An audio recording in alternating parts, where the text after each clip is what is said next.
Loop start कहां से हो रहा है और एंड कहां पे हो रहा है, लेकिन आपको एक सिलेक्टेड एरिया चाहिए। जैसे एग्जांपल के तौर पे कि आपने यहाँ पे कुछ लिख रखा है, सभी को आपको क्या करना है, अपर केस में कन्वर्ट करना है। बट अपर केस में कन्वर्ट करने के लिए ऐसा कोई फंक्शंस नहीं है हमारे पास। तो ये कमांड था, जैसे एमएस वर्ड की बात करें, अगर ये चीज आपके एमएस वर्ड में होता,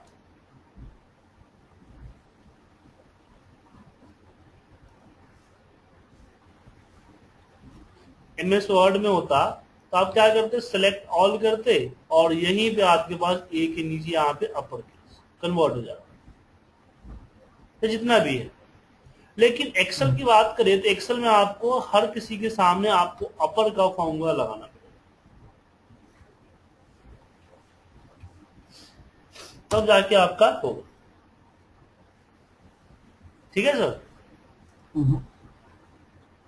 लेकिन प्रॉब्लम ये है कि हमें इससे प्रॉब्लम हो रही है, मतलब कि एक बहुत एरिया हुआ जहां पे बहुत सारा एरिया है, तो हर कॉलम इंसर्ट करेंगे हर किसी के सामने, अगर हम अपर का फॉर्मूला लगाएंगे तो काफी दिक्कत होगी। तो हम यहाँ पे चाहते ये हैं कि कोई ऐसा फंक्शन कैसे एक कमांड निकल के आए जो कि मेरा इस काम मेरा कर दे।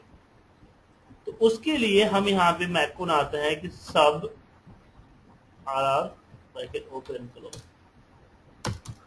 ठीक है।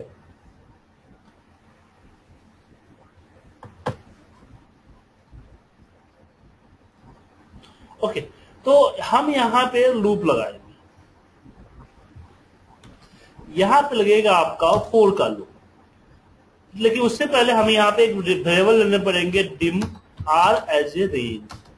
हमने अभी तक आपको जो वेरिएबल बताया था उसमें इंटीजर था, स्ट्रिंग वगैरह था, तो हमने यहाँ पे एक रेंज ले लिया कि मतलब आर एक रेंज, आर क्या है, एक रेंज है।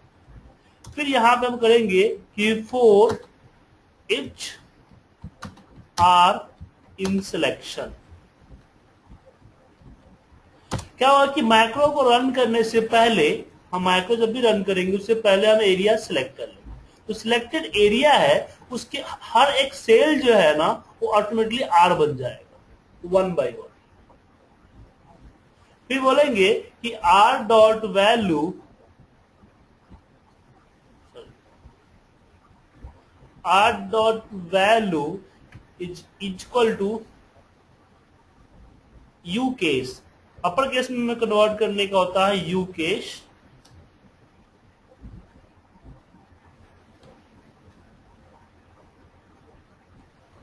Are dot value.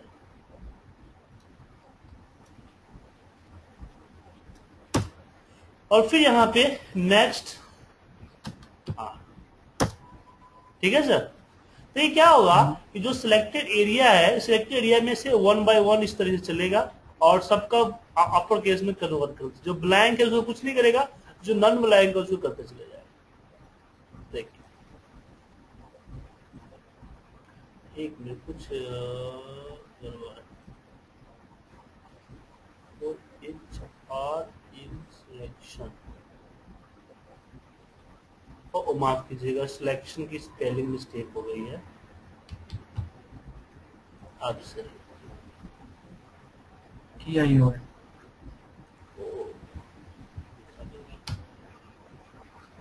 ठीक है,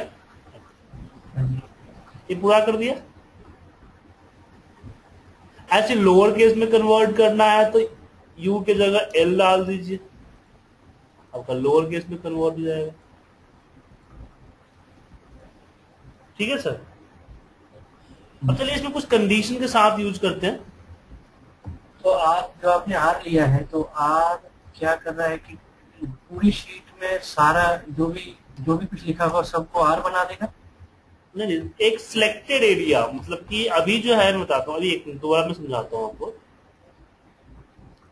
देखिए क्या है कि जो लूप चलेगा तो एक आर तो एक रेंज है, तो इसमें लिख दिया मैंने for each r in selection. R एक रेंज है और जो सिलेक्टेड एरिया है उसका हर एक सेल आपको आर बन जाता है वन बाय वन। अच्छा, जो भी सिलेक्टेड था, A1 से A3 आपने सिलेक्ट किया है ना, तो सबसे पहले लूप अगर चलेगा तो आर जो क्या हो जाएगा A1, are equal to A1। दूसरे बार जब लूप चलेगा तो r इक्वल टू A3, तीसरे बार चलेगा r इक्वल टू A4। मतलब कि ये लूप कितना बार चलेगा, जितना सेल सिलेक्टेड है। पहले देखेगा ये कि कितना सेल सिलेक्टेड है, उतना लूप चलेगा, हर बार में अपने सेल का एड्रेस चेंज कर देगा। तो जरूरी नहीं, जैसे अभी आप जैसे जरूरी नहीं सिलेक्शन फिक्स भी रख सकते हैं हम। यहाँ पे मैं यहाँ पे एक दूसरी मैक्रो बना रहा हूं, आप देखिए यहाँ पे लिखिए subject r slash bracket open and close. यहाँ पे लिखते हैं dim r as a range.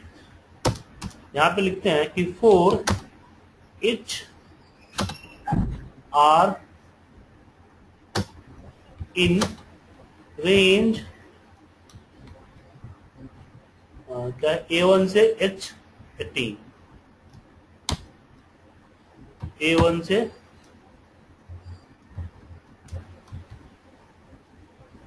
से H18।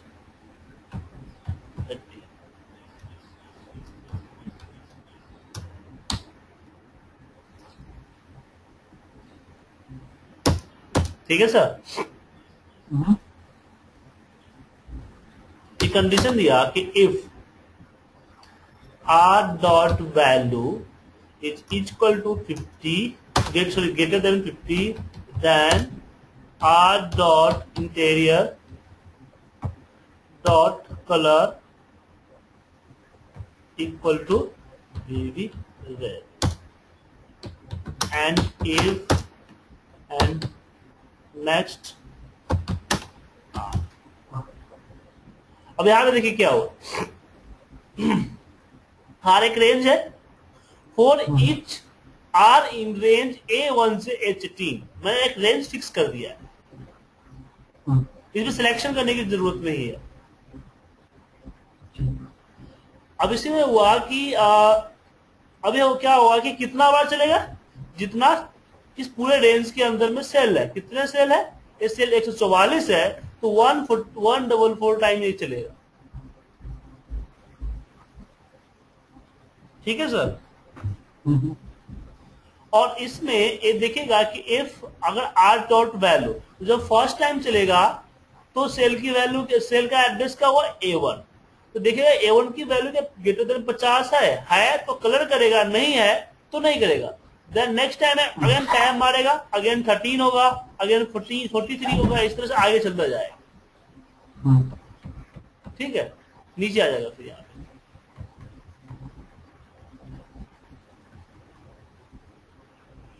ऐसे अपना एड्रेस चेंज करते जाएगा है।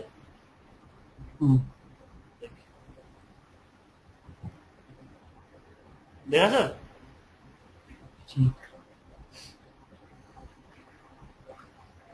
इसको हम डायनेमिक रेंज भी कर सकते हैं, जैसे कि एक example,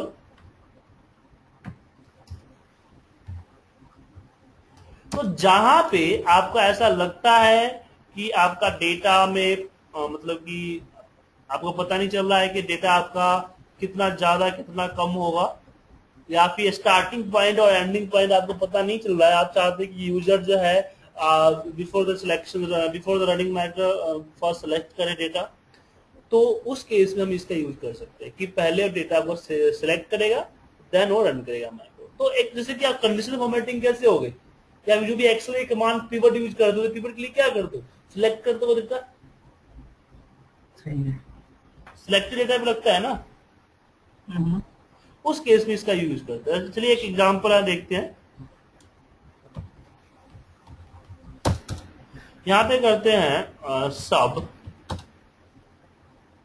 RR/2 bracket open and close.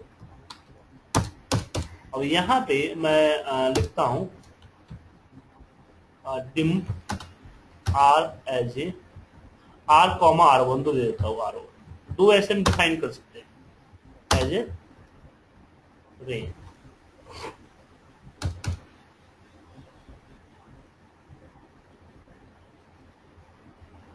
तो जब भी कोई हम वेरिएबल डिफाइन करते हैं, ठीक है, रेंज या ऑब्जेक्ट में, तो जैसे लिखते हैं ना R इक्वल टू 10, ऐसे आपको हम R1 इक्वल टू नहीं लिख सकते, क्योंकि ये रेंज है। रेंज और ऑब्जेक्ट के लिए सेट करना पड़ता है कि set R1 is equal to range active cell, active cell dot current region dot select. Current select करने की जरूरत नहीं, सिर्फ करेंट रीजन। ठीक है, तो यहां पे फोर लूप लगाइए कि four etch are in R1। ठीक है सर। तो कंडीशन की इफ आर डॉट के लिए फोर इच आर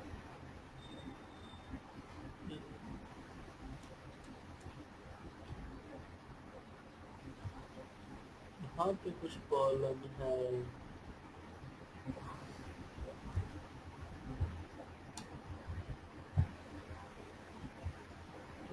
R1 आ रहा है, R नहीं आ रहा।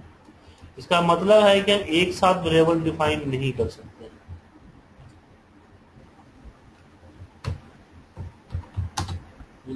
R ऐसे ये यहाँ पे एक नई चीज सीखने को मिली सर मुझे। इफ R डॉट आ गया ना। हाँ, वो आर आपने इफ को चेंज करना पड़ेगा, IR लिखा। ओ सॉरी,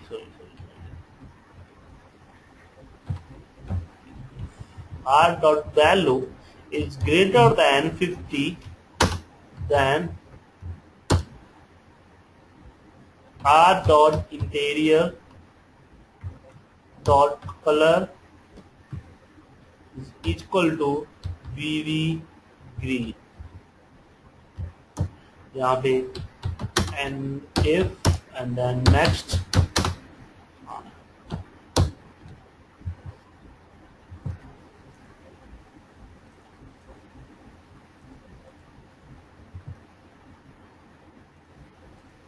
ठीक है।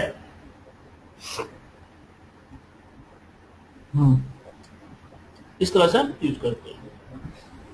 और यहाँ होगा वो सिलेक्शन करने हाँ, का ना। और यहाँ पे एक नई चीज करना है, जैसे हम लोग फिल्टर या पिवट वगैरह में करते हैं कि अगर हमने सिलेक्शन बनाया हुआ है, क्या सर, अगर हमने सिलेक्शन बनाया हुआ है तो क्या करता है कि एरिया को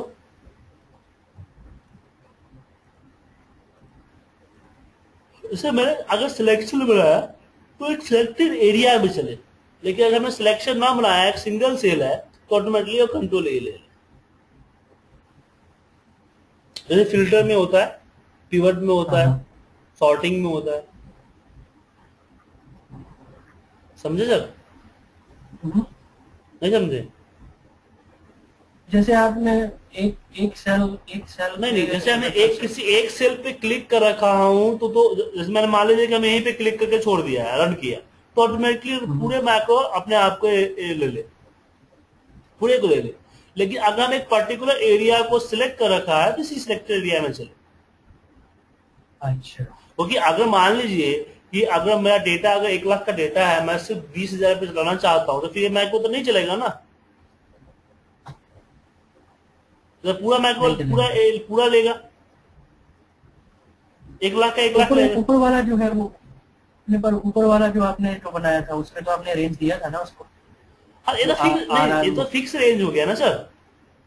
हाँ, ये तो फिक्स हो गया कि A1 से A3 नहीं चलेगा, चाहे डेटा 500 तक हो या फिर 5 तक हो, तो फिक्स एरिया हो गया ना। ए क्या था कि ए पूरा का पूरा डेटा, जितना भी डेटा हो, चाहे 10,000 डेटा हो चाहे 10 डेटा हो, वो पूरे पे चलेगा कंट्रोल ए के माध्यम से। ठीक है। अब इसमें मुझे जो है ना, ऊपर वाला क्या था, सिलेक्टेड एरिया, जितना यूजर सिलेक्ट करेगा उतना चलेगा। ठीक। अब मुझे ये दोनों फीचर को मर्ज करना है। ठीक है, यूजर अगर सिलेक्ट करे तो सिलेक्टेड एरिया पे चले, अगर यूजर सिलेक्ट ना कर रखे हो तो पूरे के पूरे एरिया पर चले। उस ठीक है। सिलेक्शन के बीच सिलेक्शन डालना है। नहीं नहीं नहीं, आप समझ नहीं रहे हैं बात। जैसे कि अगर मैंने कर्सर किसी एक सेल पे रखा हुआ है तो ये मैक्रो ऑटोमेटिकली चल जाए और पूरे के पूरे एरिया को ले ले। ठीक है, हाँ, ठीक है।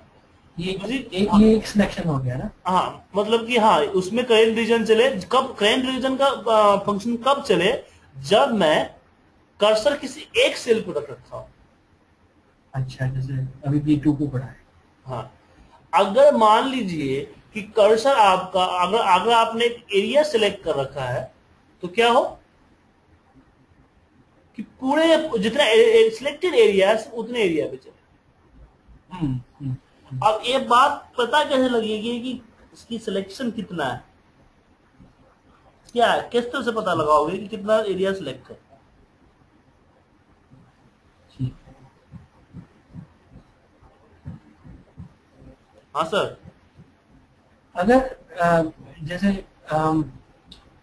रेंज, पहले आपने जैसे रेंज दिया था, फिक्स रेंज किया था, ऐसे इसमें कुछ करना पड़ेगा कि जैसे वो रेंज फिक्स को। रेंज सर, फिक्स रेंज तो नहीं दे सकते हम यहाँ पे। अच्छा। बात नहीं, यहाँ पे क्या करना है बात अलग है। हमें पहले एक कंसेप्ट ढूंढना है।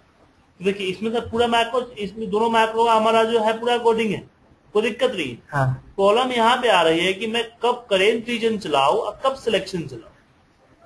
ठीक है। तो दोनों कोड मिला हुआ है कि हम एक में सिलेक्शन चलाएंगे और एक में करेंट रीजन चलाएंगे। ठीक है। तो दोनों तो फिर कब चलाए, कब चलाए तो आप सिलेक्शन कब चलेगा, जो एरिया सिलेक्ट होगा। करेंट रीजन चलेगा जो एरिया सिलेक्ट ना होगा। ठीक। तो ये आइडेंटिफाई कैसे करेगा वीवीएम मैक्रो या नॉर्मल एक्सेल में कि आपने सिलेक्शन कर रखा है या फिर एरिया सिलेक्ट कर, सिलेक्शन कर रखा है या नहीं, ये पता कैसे चलेगा। सिंपल सी बात यह है कि आपने मैक्रो रन करने से पहले सिलेक्शन बनाया है या नहीं बनाया है। क्या सर? हाँ जी। क्योंकि अगर एक कर्सर पे क्लिक कर रखे हो तो ये भी एक सिलेक्शन ही है। हाँ जी। एक्सेल के लिए एक ही सिलेक्शन, यही सिलेक्शन है। तो हमारे पास कुछ फॉर्मूले हैं वर्कशीट के, जैसे कि एक फॉर्मूला है कॉलम्स का।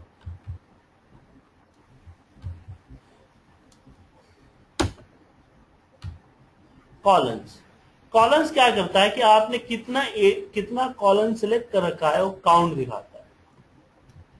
ठीक है, 4। हाँ, लेकिन प्रॉब्लम ये है कि अगर किसी ने रो बाय सिलेक्शन कर रखा हो यहाँ पे तो कॉलम एक ही आएगा ना फिर। तो उसके लिए हमारे पास फॉर्मूला है रोज का, कि रोज कि हमने कितना रोज सिलेक्ट कर लिया। ठीक है, अगर किसी एक आपने एक सेल किसी ने सिलेक्ट कर रखा होगा तो रिजल्ट 2 आएगा हमेशा। कॉलम्स इसको सिलेक्ट किया हमने तो यहाँ पे 1 आएगा, रिजल्ट 1 आया, तो एक कॉलम सिलेक्ट है। अगर हम रोज की बात करें तो रोज में अगर हमने एक रोज सिलेक्ट किया तो इसका रिजल्ट भी 1 आएगा। तो मतलब कि अगर 2 रिजल्ट आ रहा है, अगर रो एंड कॉलम 1 आ रहा है, इसका मतलब है कि हमें करेंट रीजन चलाना है और नहीं तो चलाना है। तो चलिए इसके लिए हम एक नया मैक्रो लिखते हैं।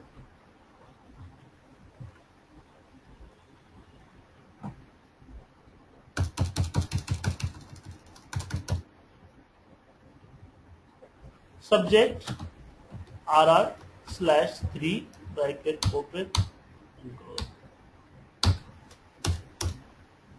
यहाँ पे हम सबसे पहले लिख देते हैं dim R as a range, dim R1 as a range. 2 range दे दिया हमने, 2 रेंज डिफाइन हो गया। फिर यहाँ पे लिखते हैं dim row RW as a integer या लॉन्ग से लॉन्ग और फिर यहाँ पे देते हैं dim c as a long. ठीक है, अब यहाँ पे लिखते हैं RW इक्वल टू, अब यहाँ पे देखते हैं हमें क्या करना, रोज का फॉर्मूला लगाना, ROW रोज। तो रोज ब्रैकेट ओपन करते, नीचे ब्रैकेट जैसे ओपन किया, नीचे आ गया ना हमारा ये एक्सप्रेशन आ गया। इसका मतलब है कि ये सपोर्ट करता है VBA का। तो इसके लिए यहां पे हम लिखेंगे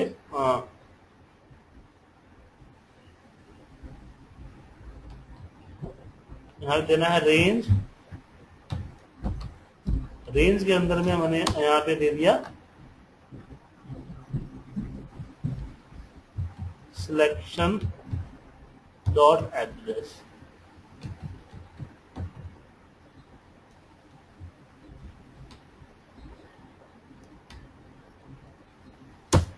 ठीक है सर। अब फिर C equal to COLUMNS colon support कर रहा है। तो इसमें भी आपका यहाँ पे जो फॉर्मूला है, ये फॉर्मूला पूरा का पूरा आ जाएगा। तो जो सिलेक्टेड एरिया होगा वो कितने रो एंड कितने कॉलम सिलेक्ट है, वो आपका रो RW पे एंड C पे स्टोर हो जाएगा।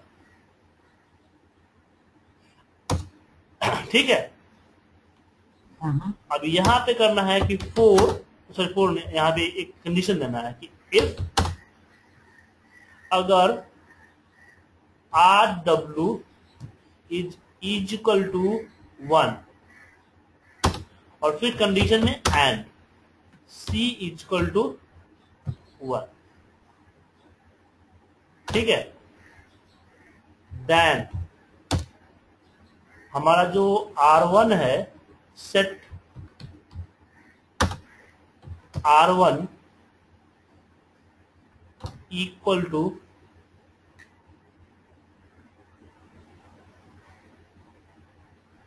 Range, sorry active cell dot current reason.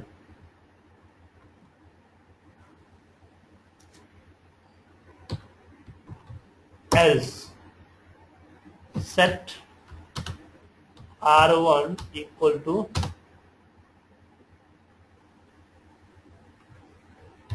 range, sorry, और यहां पे ठीक है सर, समझ में आया। फॉर इच, बाकी तो जो आपने ऊपर चलाया है ना वही हो जाएगा, फिर यही हो जाएगा।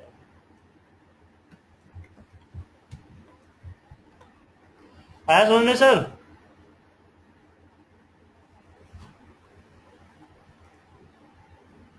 संजीव जी। हाँ जी, आया मैंने। जैसे R1 और C1 आपने एक एक दिया है, तो वो फिर करंट रीजन को सिलेक्ट करेगा। अदरवाइज फिर जितना भी सिलेक्शन है उसको उसी रेंज को वो हम समझ गए ना कि अगर रो भी एक है, रो की काउंट भी एक है और कॉलम की काउंट भी एक है, एक सेल सिलेक्टेड है। हमने यहाँ पे एंड का मेथड लगाया ताकि दोनों कंडीशन ट्रू होना चाहिए। तो इसी में इसका यूज हुआ है। तो यहाँ पे आपका ये पूरा का पूरा डायनेमिक बन गया। मैं एक सिंगल सेल सिलेक्ट कर रखा हूँ और मैं इसको रद्द करता हूँ मैक्रो को।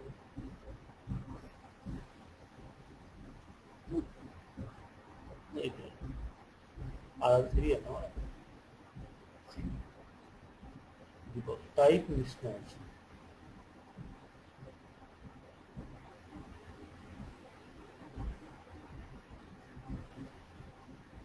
ये रोज क्या लिखते हैं?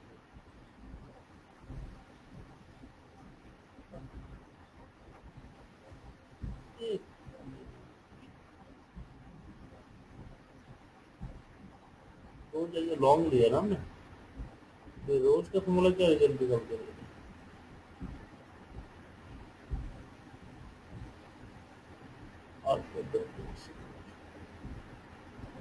एक मिनट रुकिएगा, कुछ गड़बड़ लग रहा है मुझे नेटवर्क में।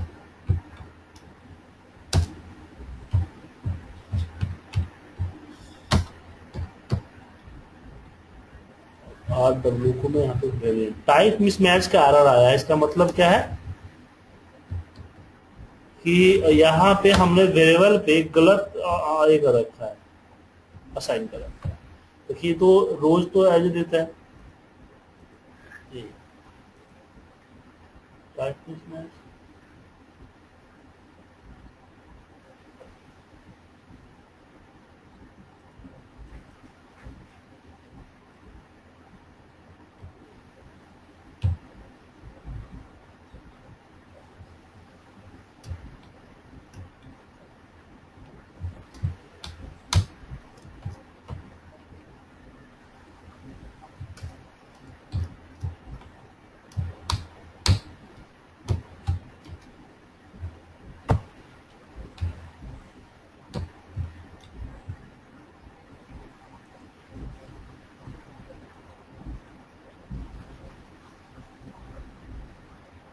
तो कुछ नहीं दे रहा, लग रहा है ये रोज अलग है, ये रोज अलग है, मुझे लग रहा है कुछ ऐसा, ये रोज अलग है।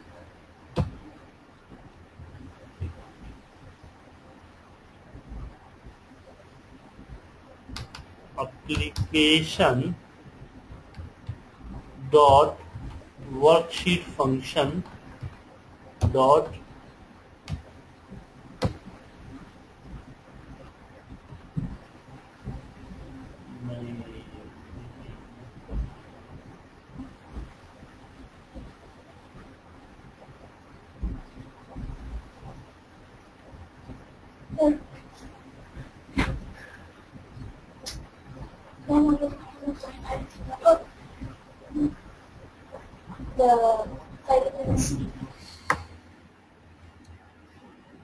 ये रो काम क्यों नहीं कर रहा है, रोज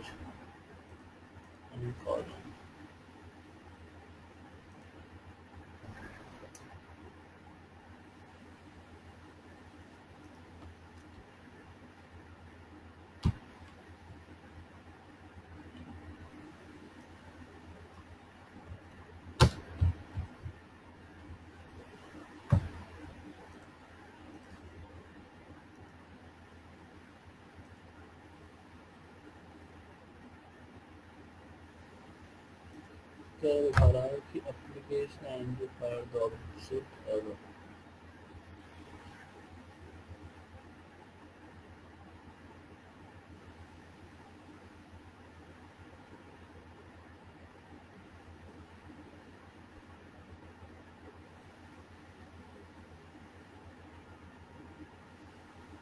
अच्छा ये रोज अलग है, ये लग रहा है कि एक एड्रेस बनाता है, रो नंबर बनाता है, column number. Row and column जो हम एक्सेल में यूज किए हैं ये नहीं है, कोई और है फिर ये। तो जब अपने एप्लीकेशन से वहाँ पे तो दिखाया नहीं ये फॉर्मूला। नहीं वो सपोर्ट नहीं कर रहा, VBA को रो सपोर्ट नहीं करता है। अच्छा,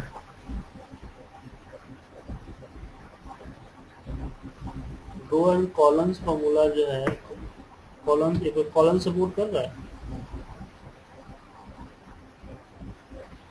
कॉलम भी सपोर्ट नहीं कर रहा है।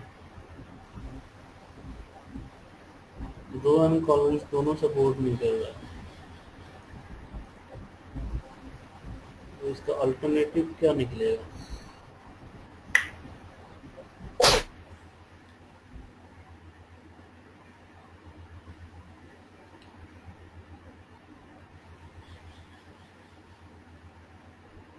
ओके एक और तरीका है सर,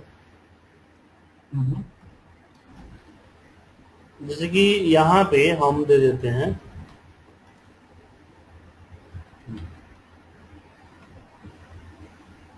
स्ट्रिंग,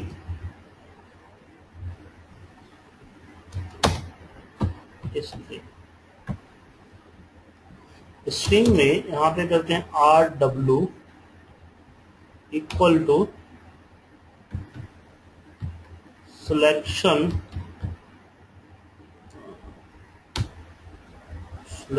डॉट एड्रेस। अब यहाँ पे एक काम और करते हैं, आप होता है इन str, एक फॉर्मूला होता है जो सर्च करता है। इसके अंदर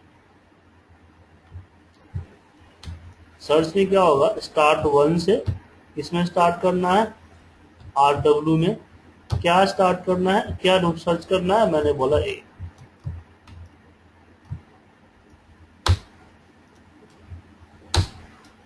ठीक है सर। तो किसके अंदर RW,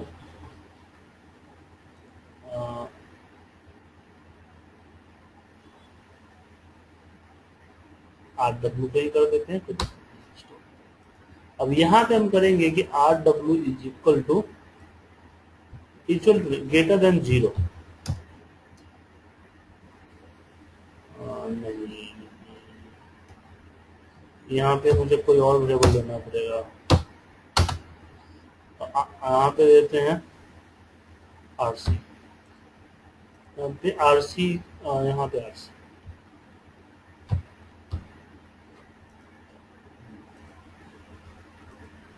हाँ, अब चल गया सर। कर्सर रखा मैंने यहाँ पे R3, एक ही को कवर क्यों किया, फिर बाकी को नहीं किया। एक बाय डिफॉल्ट एक्टिव सेल पे चला गया।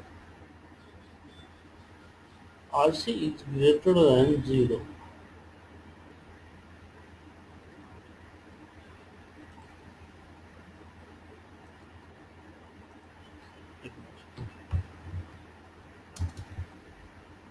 एंड और यहाँ पे MSG बॉक्स के अंदर में RC को लेता हूँ।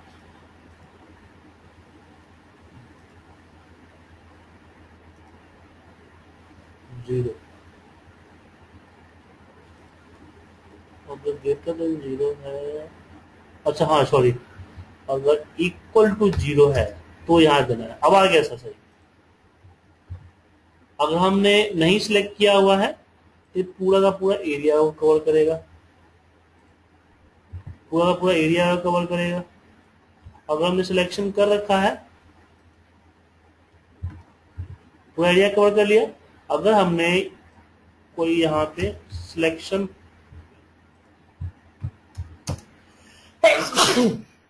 सिलेक्टेड एरिया है तो सिर्फ सिलेक्टेड एरिया को करेगा। सिलेक्टेड एरिया है ना सर, तो सिलेक्टेड एरिया को करेगा। सिलेक्टेड किया सर। एक हुआ कैसे देखिए, हमने क्या किया कि एक यहाँ पे RW पे मैंने जो जितना एरिया सिलेक्टेड है उस सिलेक्टेड एरिया के को हमने इसका एड्रेस स्टोर करवा दिया। हम जानते हैं कि अगर सिंगल सिलेक्ट होगा तो सिंगल इस तरीके से एड्रेस आएगा। अगर डबल सिलेक्ट होगा जिसमें अब एक से ज्यादा सिलेक्शन होगा, एक से ज्यादा सिलेक्ट होगा, तो वहां पे बीच में एक कॉलन आएंगे। तो यही किया, इसकी एड्रेस मैंने जैसे कि इसने एड्रेस A1 से C1 डाल दिया, तो मैंने बोला कि बताओ जो एड्रेस जो है उसमें ये सर्च करता है, फाइंड करता है कि पर्टिकुलर एक टेक्स्ट के अंदर में कोई पर्टिकुलर टेक्स्ट है कि नहीं। तो हम इस पर्टिकुलर टेक्स्ट को फाइंड करवाया कि इसमें कॉलन है कि नहीं है। अगर कॉलन है तो उसका पोजीशन जितने नंबर पे होगा, 2 नंबर 4 नंबर, पोजीशन RC पे स्टोर कर देगा। देन चेक किया कि RC 0 है, मतलब कि सेमीकोलन नहीं है। ऐसा नहीं है तो फिर करेंट रीजन ले ले, अगर है तो सिलेक्टेड रेंज ले। आया समझ सर? सिंपल है। तो हर तरीके से इसका यूज किया जा सकता है। इसका यूज किसमें, जैसे अभी आपने ये किया है, इसका यूज कहाँ पे होता है सर? इसका यूज देखिए, बेसिकली क्या है ना कि आपके पास जब डेटाबेस होता है तो डेटाबेस को जब हम लोग जब भी मैक्रो रन करते हैं तो अगर आप लूप लगाना है आपको कहीं पे तो लूप के लिए आपको, अगर आप 4i लूप लगाते हैं तो क्या करना पड़ेगा, स्टार्टिंग और एंडिंग पोजीशन देना पड़ेगा। अगर स्टार्टिंग पोजीशन और एंडिंग पोजीशन ना पता है, डेटा फ्लेक्सिबल हो, कम और ज्यादा होते रहता है, एरिया फिक्स ना हो, तो उस केस में आप 4 ईच लगाओगे। ठीक है ना, कि एक एक सेल पे जाए करे, जैसे कि अभी आपको मैंने केस चेंज करने का दिखाया था। उसके बाद मतलब कि अगर जहां पे आप फॉर ईच लगा रहे हो, सिलेक्शन बना रहे हो, तो वहां पे आपको जैसे मान लो कि आपको फिल्टर की प्रोसीजर लगाना है, तो फिल्टर का प्रोसीजर में क्या होता है कि अगर आपने सिलेक्शन मार रखा है तो सिलेक्टेड एरिया में फिल्टर लगेगा, अगर नहीं मार रखा है तो ओवरऑल जितना डेटा है सब पे लग जाएगा। ठीक है ना। तो ये आइडेंटिफाई कैसे करता है सिलेक्टेड है या नहीं है, यही मेथड जो मैं बताया उसी मेथड से आइडेंटिफाई करता है। और इसका यूज हम करेंगे आगे, आगे चल के आपको हम इसका यूज बताएंगे। जैसे एक सिंपल सा है, हमारे पास एक रिपोर्ट है रिकंसिलेशन का। रिकंसिलेशन में क्या है कि आपके पास मान लीजिए कि आपने किसी अपने स्टाफ की सैलरी दी है, ठीक है। अब सैलरी का डेटा आपके पास है, जिसमें आपके पास अकाउंट नंबर है इस तरह से HDFC, और यहाँ पे आपके पास अकाउंट नंबर है,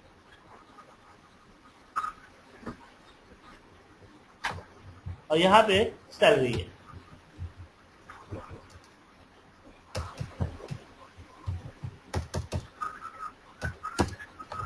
ठीक है सर,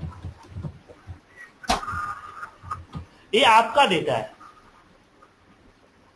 जो आपने बैंक को भेजा था, जो आपने भेजा है। अब बैंक वालों ने आपको जो डेटा रिफंड किया है वो इस तरह से किया है, उसने HDFC ने लगाया हुआ है 1501 लगाया हुआ है।